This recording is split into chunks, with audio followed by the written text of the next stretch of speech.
Hi, I'm Ellie Anderson. And I'm David Peña-Guzmán. Welcome to Overthink, The podcast where two friends who are also professors put philosophy in dialogue with the everyday. because big ideas are within everyone's reach. Hi, welcome back to our podcast. Hello, everyone. David, have you seen The Social Dilemma? I have not. Okay, everybody was hyping it up, and I have to say, I actually ended up being disappointed. It was just like a bunch of people, mostly white dudes, being like, we had no idea what we were doing.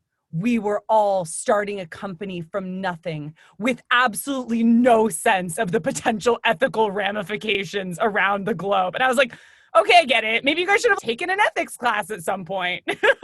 But that's the thing about it. So I've known about The Social Dilemma because, as I've mentioned before, I live in San Francisco, where tech is just the bread and butter of the city.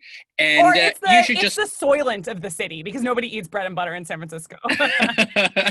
But there is a sense in which the exclusion of ethics education out of the curriculum for technology is producing the situation where techies often are finding down the road what they should have seen coming from a mile away. And so I know that The Social Dilemma is now being touted as this example of ethical behavior on the part of people inside the industry speaking out against the industry, even though, as you say, it might be a little too late. At least it's happening, though. For instance, there was that Google design ethicist, Tristan Harris, and he's featured pretty prominently in the documentary. And he created this slide deck in 2013 that went viral internally at Google, talking about how the company has eschewed responsibility and how we need to be really worried about the growing reliance on the attention economy. And so he was speaking out, at least within the team. Yeah, and the reason that this is getting so much attention is because it's a case of people inside the industry speaking out against the powers that be from within and essentially putting themselves on the line personally, maybe professionally as well. And it makes me think of Timnit Gebru, who is the Google AI ethicist who made national news this past week after being fired. She spoke out against a specific language recognition algorithm that's in the works. And, she was sacked. Yeah, absolutely. I actually just finished the book Algorithms of Oppression by Safiya Noble, and it talks about, how these algorithms are so biased. And so it's on the one hand great to see that somebody within Google was actually working on that. And then of course it's awful to see that the outcome of that is that it's like, bye, we actually don't want to deal with this. Yeah, and I think what this draws our attention to is the fact that even for people who are relatively high profile, speaking against the man or against the algorithm can come at a relatively high price. And so speaking truth to power is not something that is done lightly or without consideration for the consequences. And here, there's such a long history of philosophers speaking truth to power. There's famously Socrates, who was killed on charges of corrupting the youth in Athens. There's also Spinoza, who was excommunicated for his semi-atheistic writings and his pantheism. And then meanwhile, Descartes over here like, no, trust me. I actually believe in God. Like, I know there might be some potentially atheist consequences, but you guys, I don't want to be like Galileo.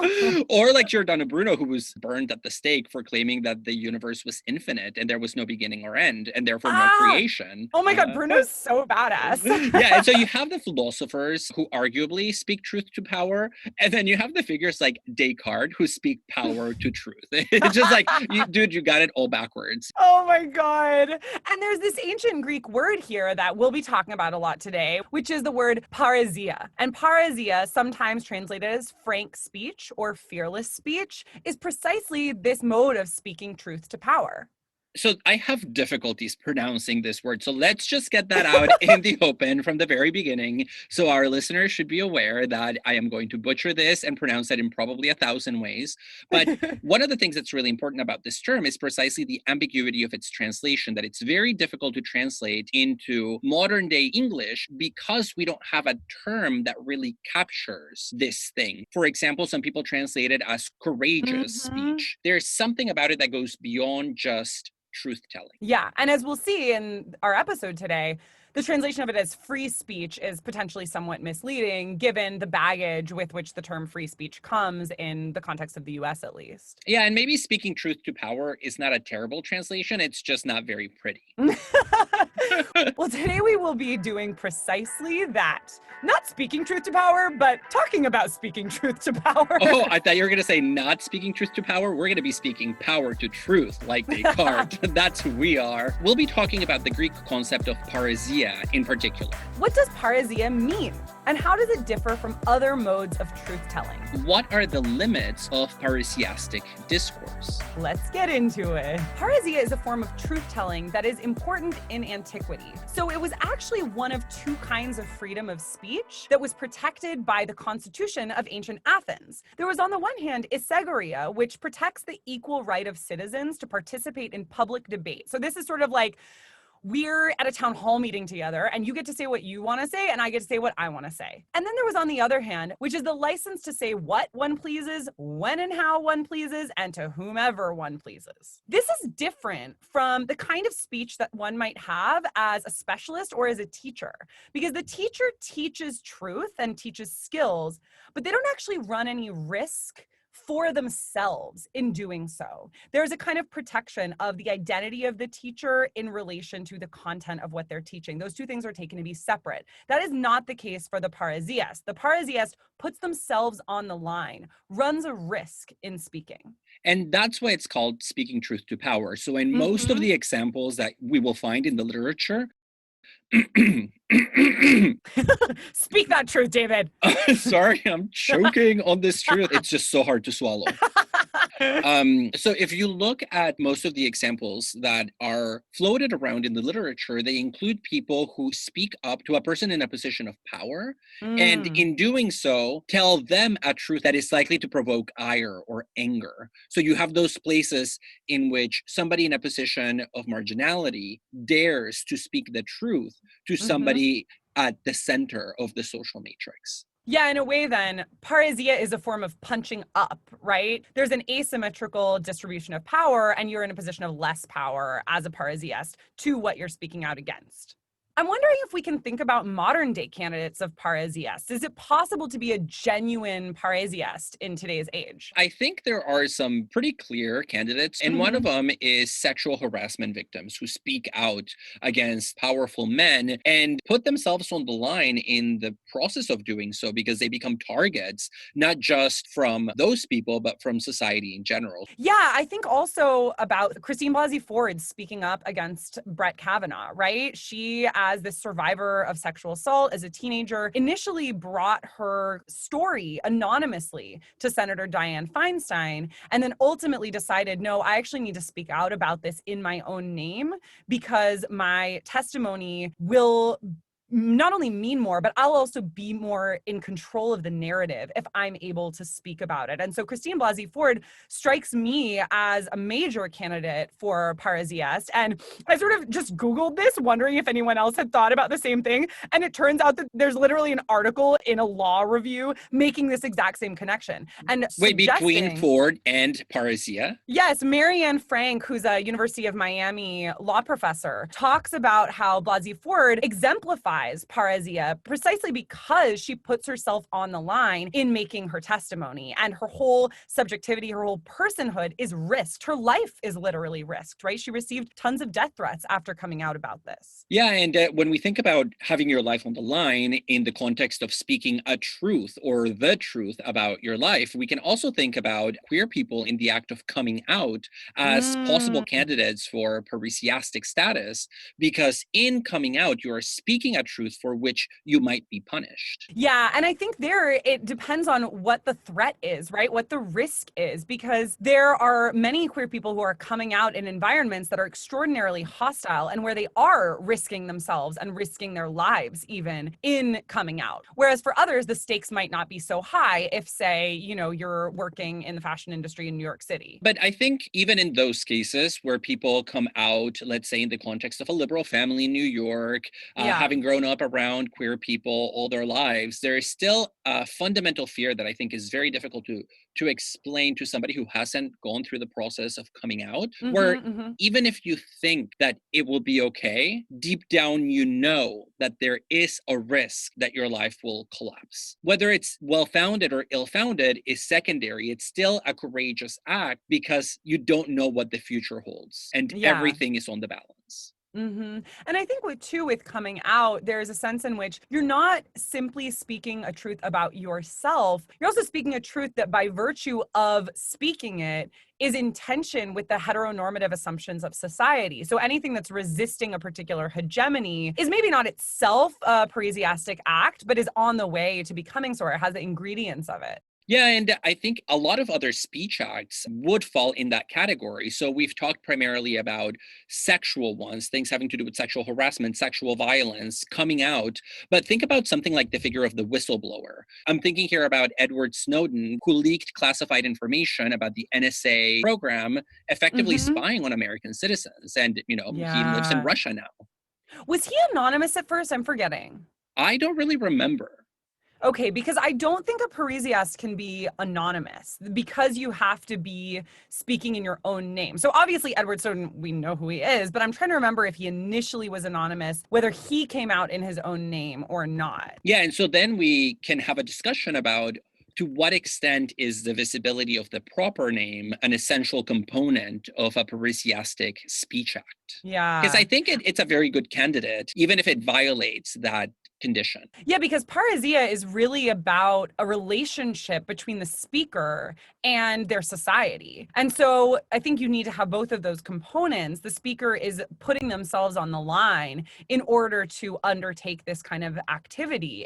I'm thinking here too about social media influencers, especially anti-racist social media influencers. There's a very influential one named Rachel Cargill, who's a Black woman who writes a lot on Instagram and posts a lot on Instagram about things like Black self-care. She deconstructs various racist comments that she gets on Instagram. She has a lot of book recommendations for people who are trying to do anti-racist work. And she's very popular among white audiences, but she's also sort of like a no bullshit. I'm not going to do a bunch of emotional labor for you, especially you white women, up in my comments thread saying like, be nicer as you deliver this information. I think her sort of courage in speaking up about racism and in deconstructing racist comments is a potential candidate for Parrhesia for sure. And I think there you see the absolute opposite of anonymity. In being an influencer, in being visible on Instagram, Rachel Cargill is really involving the public in her private life. She sometimes shares excerpts from her journals and that type of thing. I remember when she moved home to take care of her mother, right? I feel like I know this person, even though I've never met her. Yeah, most of our examples have been high profile cases, but there's nothing in the definition, in the classical concept of parrhesia that requires that. So for example, I think of the case in which somebody might have to have a very uncomfortable discussion with a close friend of them, calling them out on the things that they're doing that is either going to ruin the relationship, that's going to spoil the friendship, that is going to lead to their own demise. Like, hey, you're my friend and I care for you, but your drinking is really getting out of control. Yeah. There's a very real possibility of loss that is built into that act of speaking out. And so even something like that is a perfect example of speaking truth to a kind of power. Totally. I think in these individual private relationships, parrhesia can really emerge, provided that there is some sense of not just risking oneself, but also remember there is that asymmetrical power distribution that is traditionally associated with parrhesia in as much as it's speaking truth to power, right? But I mean, I guess you could see friends as people in positions of power in a way. Yeah, certainly. Antagonistic friendships. Ellie, this is actually an intervention where I have to tell you a certain truth that you don't want to hear.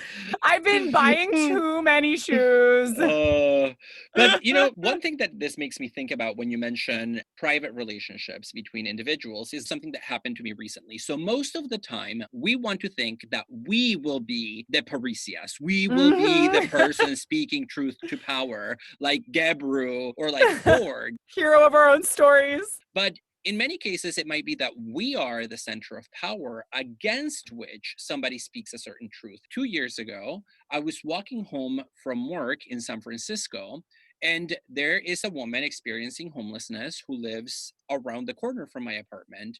And I walk by her all the time.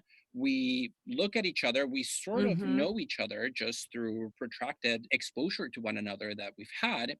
And one day she looked at me and she just said, "You're just like the rest of them." Wow. And I remember that it stopped me on my tracks. And my first instinct was to say, no, I am one of the good ones. I mean, I didn't say this, but in my head, I thought it. And as I walked away, I had to face some demons. And yes, I'm some young professional in San Francisco who walks by her all the time and doesn't really do anything. And so this was a case in which I found myself on the other side of that equation. And how did you respond? In the moment, I just got worked up internally and I kept walking, but it unsettled me in a very deep way. And I think a lot of what is sometimes read as aggression on the part of people experiencing homelessness is a kind of truth-telling that is a perfect example of modern day Parrhesia. Yeah, and as we'll see, one of the most famous examples of a Parrhesiast in ancient Greece, Diogenes, chose to live in homelessness for much of his life.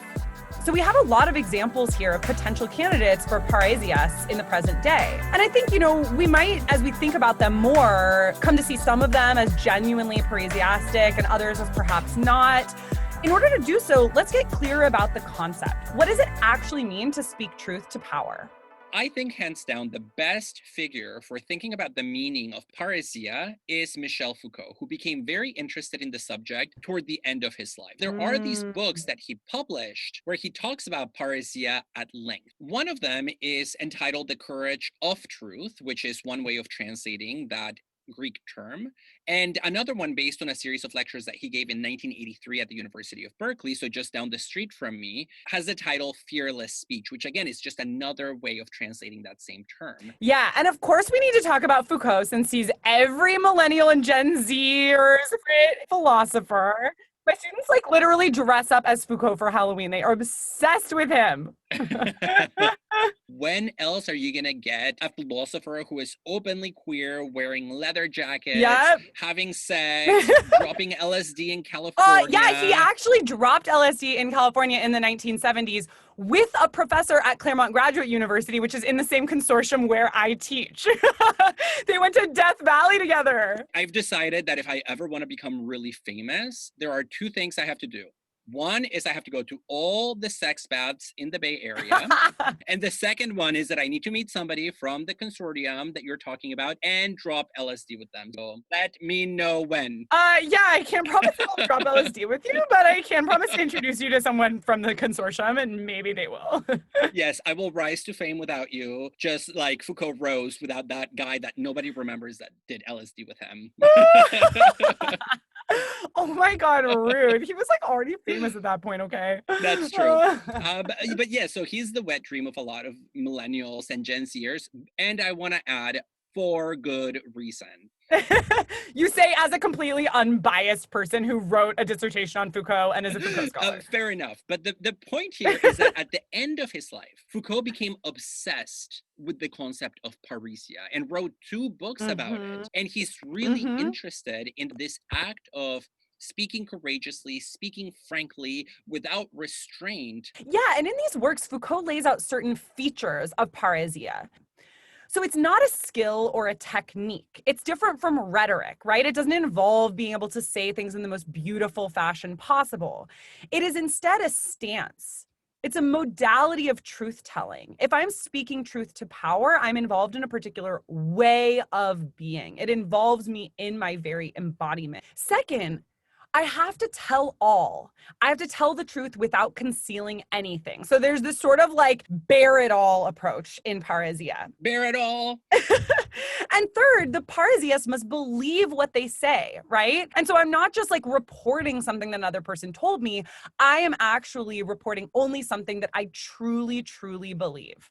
Finally, probably the most important feature of Parrhesia is that the person doing it is taking a risk in saying it, right? As we said earlier, sometimes it involves risking one's life. Sometimes it involves risking one's relationship with the interlocutor, whether it's a friend or somebody else. And very important, it might involve risking one's reputation, which, as we've seen, is what happens with people like Christine Blasey Ford or Timnit Gebru. Yeah, and I think this danger piece is absolutely essential because punching down is not Parrhesiastic.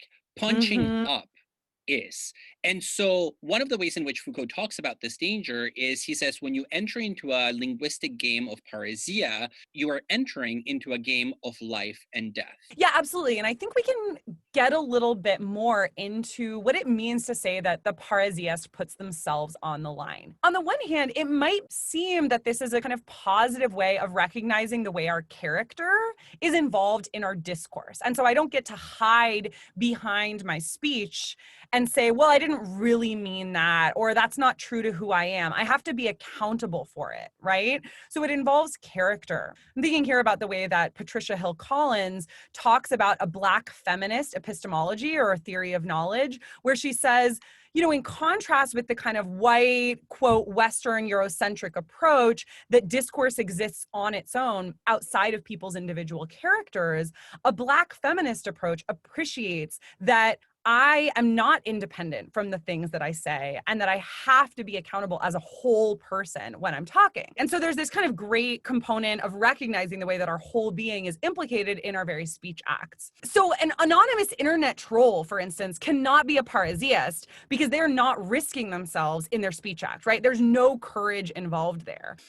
On the other hand, I do worry a little bit about this expectation that we be the same person at all times over time, and the way that accountability can quickly translate or slip into this idea that I'm just a commodity and I have to be the same Ellie at home, the same Ellie at work, the same Ellie when I'm out with friends, and that co-optation by capitalism. Well, I actually disagree with that because I take the concern about believing what you say to be not so much a requirement that you believe the same thing over time, but that you remain committed to truth telling over the course of your life and that you practice truth telling as a virtue.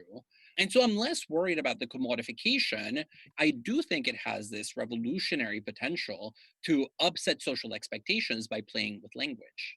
Yeah, I just think sometimes it's easy for people to hide behind the cool concept of parrhesia and be like, I'm speaking truth to power, when actually what they might just be doing is reifying the self, turning the self into a commodity by being like, this is who I am, this is what I believe, I'm putting it all out there, rather than recognizing a more complex dynamic between the public and private spheres and the way that identity plays into that. This would then depend on the specifics of the parrhesiastic speech act, right? Because I take good parrhesia or proper parrhesia to not really be a commitment to any kind of conception about the self. It's always about the other. It's telling the other the truth about them that they don't see on their own. Well, it's a little bit of a different tack, but one thing I find really interesting in Foucault's writings on parrhesia is the notion that there are two essential models that we find in ancient Greece for the parrhesiastic lifestyle. The first is based on Socrates, and the second is based on Diogenes. So these are both two ancient Greek philosophers, but they have extraordinarily different ways of living. So David, tell us a little bit about Socrates as the parrhesiast. Well, I think extraordinarily different is a subtle way of putting it, because they're very similar because they're both parrhesiastes, but they're also fundamentally opposed in the way they go about this. And at some point, Plato says Diogenes is just like Socrates, but he is a Socrates gone mad. So when you think about Socrates, who do we have here? We have a man who has committed himself to a philosophical life and who goes around ancient Athens, for those of our listeners who have read any of the Platonic dialogues in college or on their own. And if not, that's fine too. You should. I would recommend starting with the Phaedrus. I recommend starting with The Republic. It's a really short read. What? Oh my God. That's like the last one. No, that's not. The Sophist is the last one to read. Or the Laws, maybe. The Laws is the worst, yes.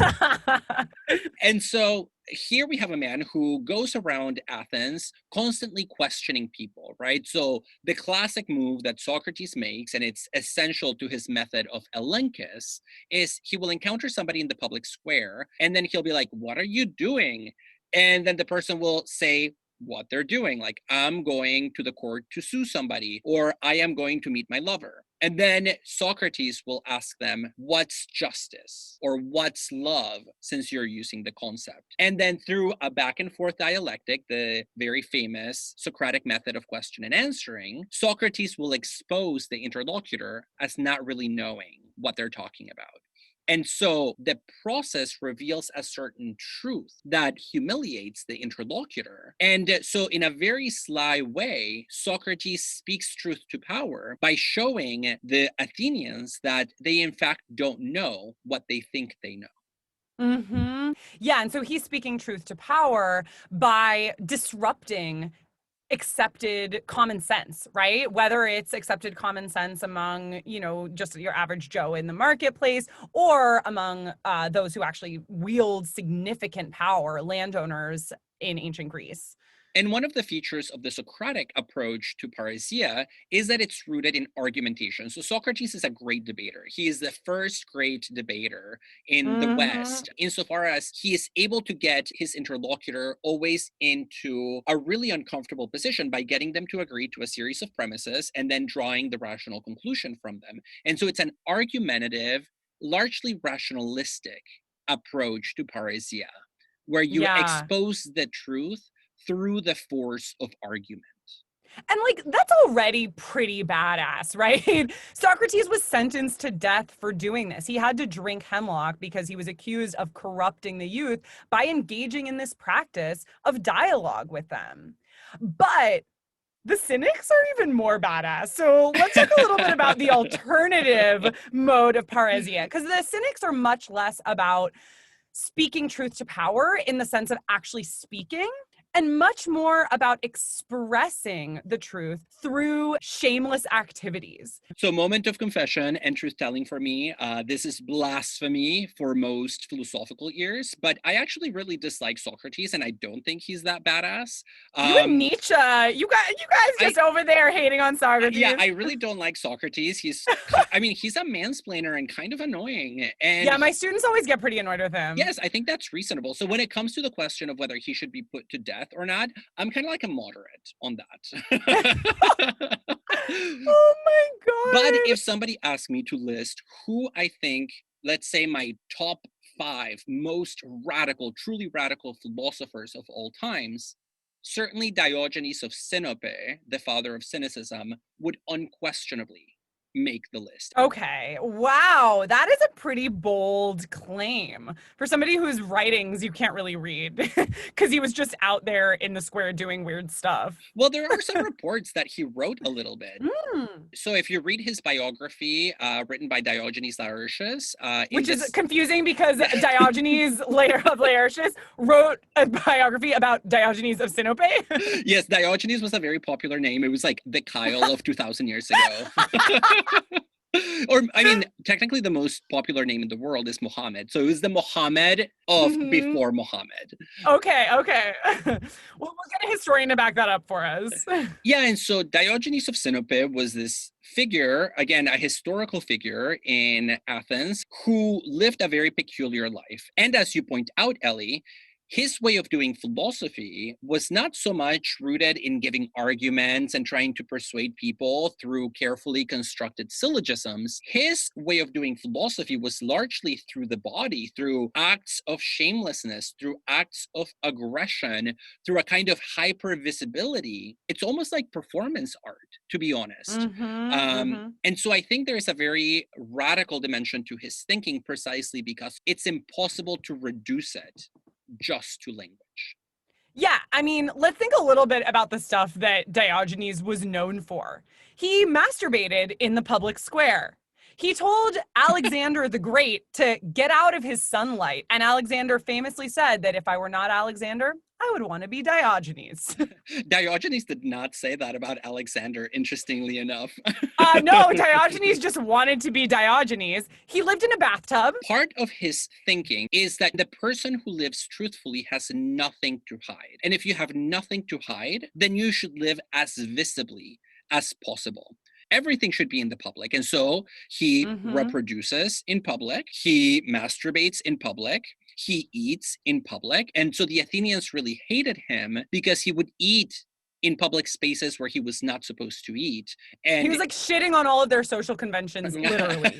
As it were. Well, here are a couple of excerpts from the biography written by Diogenes Laertius. Oh, hell yes. Give us the tea from ancient Greece. So just listen to these amazing pieces of insight into the kind of person that Diogenes was. So I'm just going to read 5 sentences. Each one is what in Greek is called akreia, which captures the quick wit of Diogenes and the way in which he would essentially dish out these acts of aggression whenever anybody tried to come for him. Here are a couple. When Lysias the druggist asked him if he believed in the gods, "How can I help believing in them," said Diogenes, "when I see a God-forsaken wretch like you?" Number 2. A eunuch of bad character had inscribed on his door the words, "Let nothing evil enter." How then, Diogenes asked, is the master of the house to get in? Number 3, when Plato called him a dog, "Quite true," he said, "for I come back again and again to those who have sold me." Ooh. Yeah, that's harsh. Yeah, that was a little awkward. Yeah, and he did believe that Plato sold him out. Wow. So it's just like jugular, open, blood on the ground. Wow. Yeah, because Plato was also a student of Socrates and took it in a totally different direction, created a school. He's like the bougie student of Socrates. Well, did Diogenes actually study with Socrates? I mean, Cynicism is a lineage that comes from Socrates, but I don't know how close they were. So Antisthenes is an intermediary figure. So I haven't actually traced the teacher-student relationships, but ultimately, one of the things that really differentiates these two is that Diogenes refused to have pupils. He was just like, I'm going to do my thing. And if you want to be a cynic, a true cynic, you don't need a teacher. Go be a cynic. Yeah, he was too busy masturbating in the public square. Yeah, it's like, what kind of training are they going to do? All the ancient Athenian parents are like, yeah, you can't be tutored by Diogenes. You got to go to Plato, honey. And again, Plato did say Diogenes is a Socrates gone mad. Okay, so just 2 more little crea. At a feast, certain people kept throwing all the bones to Diogenes as they would have done to a dog. Thereupon, he played a dog's trick and drenched them.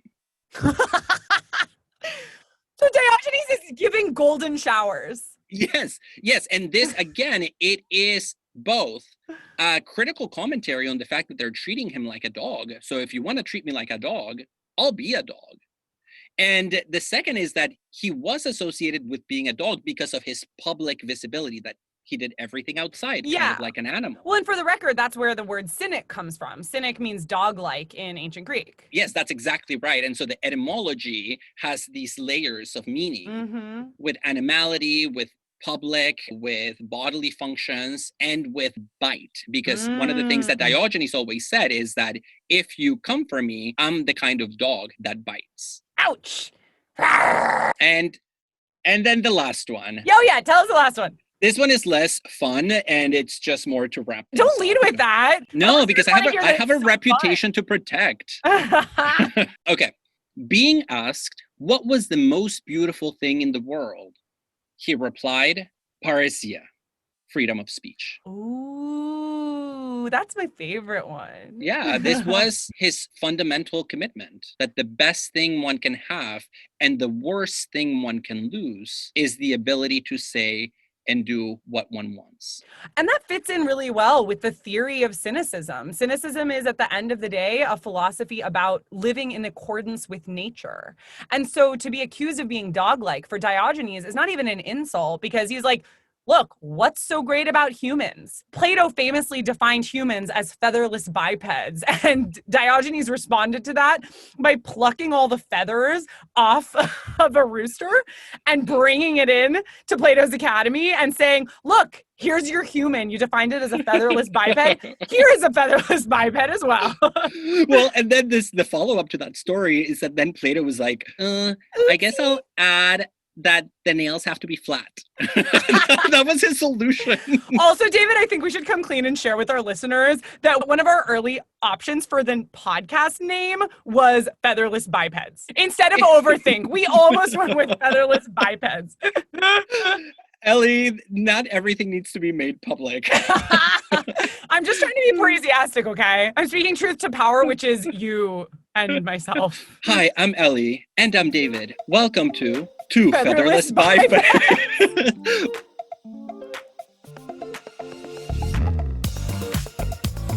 Enjoying this episode?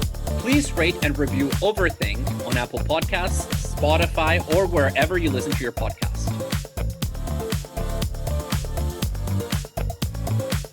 So let's think about these two forms of parrhesia, namely the one we find in Socrates, which is more about dialogue, and the one we find in Diogenes, which is more about public bodily functions, or rather, let's say, shameless actions.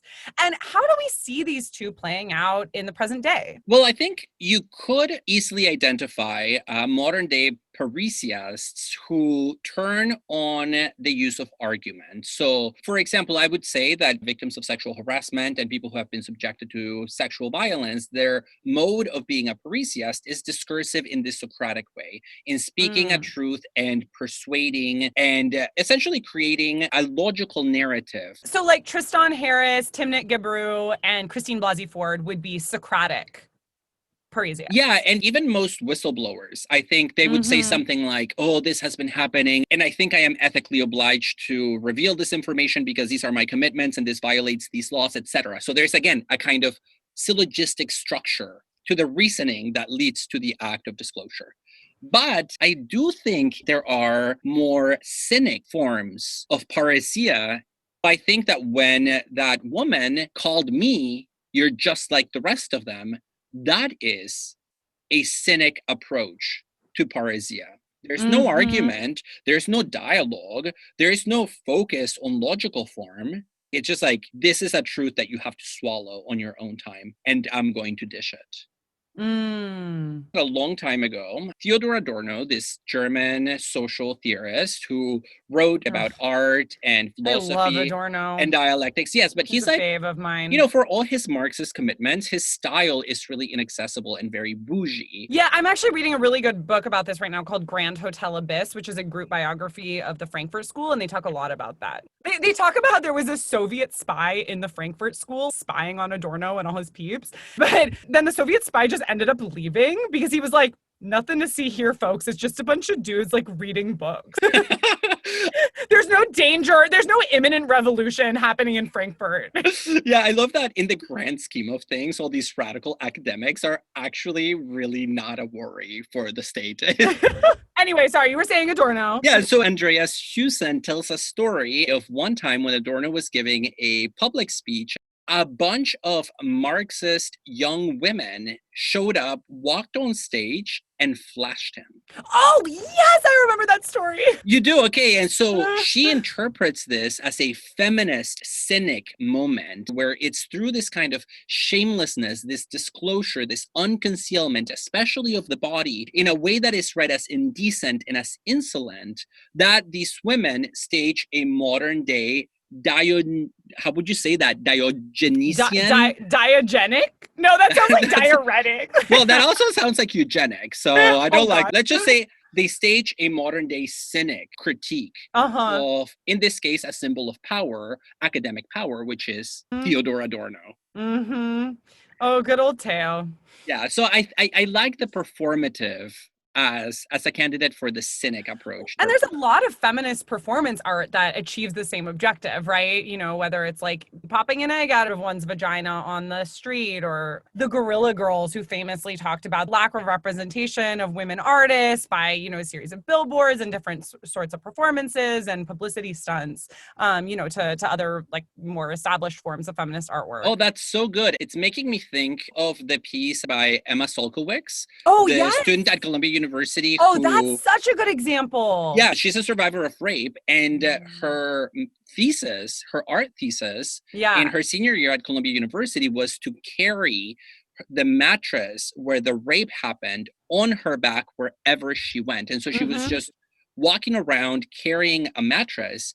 And to draw a more explicit connection here, in the biography of Diogenes of Sinope, written by Diogenes Laertius, there's a story in which two young men gave Diogenes of Sinope a beating because they treated him like a person who didn't have a home. And so they just walked up to him and kicked the shit out of him, basically. And so what Diogenes of Sinope did is he wrote their name on a tablet and put that tablet over his neck and just walked around with their names hanging so that their names would be associated with what they did. So no argument, no syllogism, just the performance. And what a powerful way of disclosing a truth. Oh my gosh. Yeah. So Emma Sulkowicz is an example of a modern day Diogenes when it comes to her form of Parrhesia. Yeah, that's exactly right. And, you know, maybe one could even read Diogenes as a proto-weekly feminist. No. Proto-weekly, only insofar as he was anti-marriage and he believed that all sex had to be consensual. Oh, he did? And he believed that women should be philosophers. Okay, I'm eating my words then. I thought he was just like, you know, I wrapped dog-like into a masculinist narrative of, you know, what that might mean for sexual ethics. Well, that's also kind of true because there are some problematic passages in the biography where he would sometimes do this kind of clapback attack against women along sexual lines in ways that are and were problematic. So both of the things are Diogenes true, is like canceled. They coexist. But part of it is still okay. So it seems like Parrhesia is a pretty badass thing to do, right? Like we all just want to get out there and be Parrhesias now. But of course, as philosophers, we want to take things with a measured approach. So like what might not be so great about Parrhesia? Or what might be the limits? That's another way of putting it, right? But I do think there are things that might not be great about it. Yeah, I mentioned, for instance, like this expectation that we be accountable for everything as a single self over time. And I mentioned the question of feminism through the writings of Andreas Huyssen. If you look at the kind of aggression that is built into the Cynic school, she wonders to what extent that's really in principle accessible to women because men and women are not punished equally or rewarded equally for those acts of aggression. Yeah. So I wonder how Alexander the Great would have responded if the person telling him to get the fuck out of the way was a woman. I do wonder. Diogenes Laertius definitely wouldn't have been writing about her, that's for sure. And so there is a way in which this kind of violence and even the figure of Diogenes like pissing against like all the people at the feast, you know, she writes about this because she says, I can't do that. Yeah, physically, it's pretty challenging for most women. Yes, physically. She means physically, but she also means symbolically, of course, because it stands for a way of interacting with others that we cannot assume applies equally to men and women under conditions of patriarchy. It just can't. And I'm also thinking about the way that, you know, a lot of people who tout alternative facts or like alt-right folks who protect freedom of speech, like Jordan Peterson probably thinks he's a Parrhesiast. And I'm worried about the way that this ideal could seem appealing, you know, to a certain kind of knee-jerk, what I take to be a misunderstanding of free speech rather than a genuinely courageous act of Parrhesia. No, that's exactly right. And especially for people like Peterson who have a persecution complex. Yes. They might confuse their own mediocrity with, you know, radicality, which for people in that position, it's very easy to do. Punching down feels like punching up. That's exactly right. I think here, for instance, about people who believe that there's a war against Christians. There was persecution against Christians historically. And in fact, Foucault says that in its earliest stages, Christianity had two Mm. arms. There was a Parrhesiastic Christianity where you just Oh, wow. speak out the truth of your beliefs, even if you're killed for it. Yeah, like Jesus. Jesus is a great example of a Yes, Parrhesiast. of course, of course. And so this gives rise to the proselytizing mission of the church, where you then go and try to speak the truth to as many people as Oh possible. my God. I used to do that. Who? Me. You were a proselytizer? Yes. I was like a Christian teen who proselytized. We'll save that for another episode. What? Yeah. That's why you hate the continuity of the self. Exactly. All of my research defending a post-structuralist conception of the fragmented and multiplicitous self is an attempt to disavow my past. Well, somebody once told me everybody writes about the thing that they don't have, so that what you feel like you're missing in your life, that becomes your dissertation, basically. Every research agenda is a biography deep down. I have lots of thoughts on that, given a lot of folks. Well, no, I'm going to leave that. Never mind. Well, but back to this Christianity point, there is this original Parrhesiastic form of Christianity that is, again, courageous and aggressive and taking a step forward into the public eye. And then it gets replaced by this more ascetic Christianity that recedes into the private, into the monasteries, and so on. And Foucault says, originally, there were Christian Parrhesiasts. Now that Christianity is not persecuted, it's a category mistake. And so the importance of thinking about historical context, because, those alt-right people, those conservative Trumpers, they think of themselves as modern day Diogenes. Today has been the episode of how Ellie and David mispronounce every Greek term that comes. Okay, I don't think we did that bad. I think we're fine. But yes. Yeah.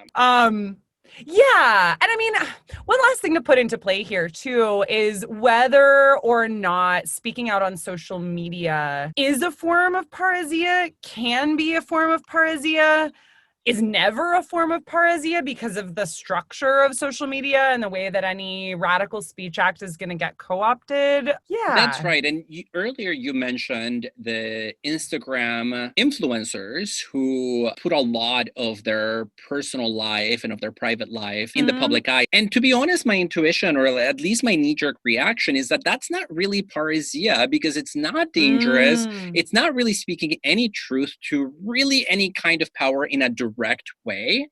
And I'm here thinking about the philosopher Gordon Hull, who has written about the way in which social media creates already a pressure for everybody to bear it all out at all times, that it really makes parrhesia banal. That's the word that he uses, banal. And this is a quote. "The problem is that contemporary society overproduces visibility as a condition for participation, which means that the context for authenticating Parrhesiastic speech is one in which visibility is banalized and in which there is a surplus of speech which presents itself as Parrhesiastic." So is the idea there that the problem is the focus on visibility or the availability of visibility? It seems like he's saying, parrhesia is always visible, and we can think back to Socrates and Diogenes, that's obvious. But it's the idea that everything is so visible all the time that sheer visibility is no longer parrhesiastic? That's exactly right. So sheer visibility is no longer parrhesiastic because we live in a culture that is effectively what Emerson calls an invisible eye, this eye that sees everything at all times. And so he writes, for example, about the rise of surveillance in the 1970s, the rise of big data, the fact that we don't have any privacy anymore. People willingly give the most private details of their lives in exchange for a $2.99 rebate. And so his point is that we no longer have the possibility of what he calls cynic scandal. Yeah, I think that's really interesting to think about in light of the blowing up on social media over the summer of comments about racial injustice, and especially the infamous black box, right? The idea that first everybody had to post a black box, and posting a black box was perhaps seen as a form of parrhesia, right? It was very clear within hours that it was not at all a form of parrhesia, and it was just like this ineffectual, ridiculous gesture. So everybody took down the black boxes. But then I was seeing people post things like, if you haven't spoken up on your Instagram about Black Lives Matter, unfriend me now or unfollow me now. And, I feel kind of weird about that because on the one hand, it's really important for us to be clear about anti-racist commitments and to speak out about those. And then on the other hand, like, I just wasn't inclined to judge people who didn't post anything because a lot of the posts were just sort of adding to the idle talk. They weren't adding anything new. They were just a way of saying and showing, like, see, I'm in the right here. And that was particularly ineffective, I think, among fellow white people. No, that's right. And so I am a person of color, and I didn't really post anything on social media, in part because I'm a dinosaur and I don't really use social media. I'm not very savvy about that, even though I'm in my early 30s and I should be. But I also dislike the fact that it's compelled socially. And Foucault is very clear about this. Parrhesiastic speech must be free speech. It cannot be compelled. And so he writes about the extreme case of compelling speech, which is the case of torture when you try to get it out of somebody. But even a more subtle form of forcing this kind of social pressure to post a particular thing would already mean that it's not parrhesia because the person maybe doesn't really believe it. Yeah. And they're not risking anything. In fact, they're risking by not saying something. They're not risking by posting, right? It's like a proof I'm a good person. Well, that's really fascinating, Ellie, because Gordon Hall makes the argument that if anything, nowadays silence might be more parrhesiastic because think about the ways in which we think of somebody who doesn't have Facebook, who doesn't have Instagram as like, they're probably creeps. There's this suspicion, and the scandal now is to not be visible. Wow. Well, with that, maybe I should shut up and be silent. Thanks to all of our listeners for joining us. That is the best way to end an episode, on silence.